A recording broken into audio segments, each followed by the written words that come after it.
કે કદાચ પોઈન્ટમાં આવે ને તો એ બહુ ઈઝી હોય છે, બહુ ગભરાવાનું નહીં.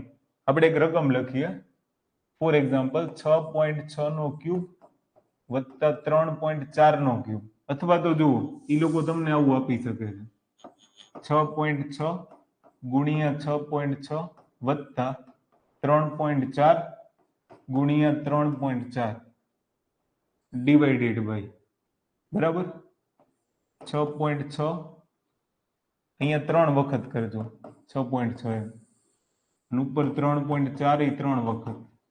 ક્લિયર? નીચે તમને શું આપશે? 6.6 ગુણ્યા 6.6 માઇનસ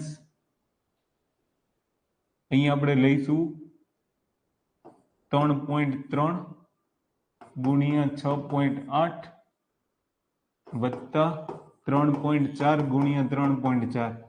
પહેલા તો અહીંયા 3 વખત છે, 3 વખત, એટલે આને 6.6 આખાનો ક્યુબ લખાય. અથવા તો છે ને હું સીધું સાદું બતાવું, આને એ લઈ લઉં, આને બી લઈ લઉં.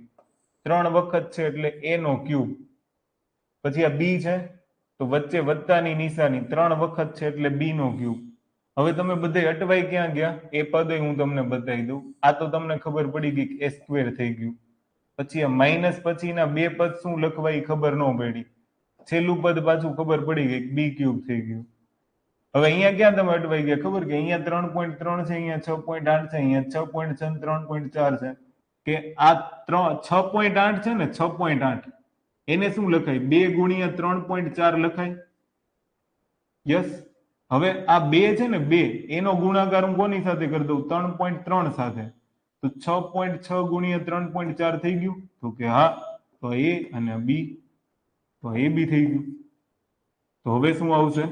તો a cube plus b cube નું ઉપર સૂત્ર મૂકો તો a વત્તા બી, એ સ્ક્વેર માઇનસ એ બી વત્તા બી સ્ક્વેર, અહીંયા સ્ક્વેર આવશે, બરાબર, divided by a square minus a b વત્તા બી સ્ક્વેર. તો બે સેમ પદ છે, કેન્સલ થઈ જશે. શું વધ્યું?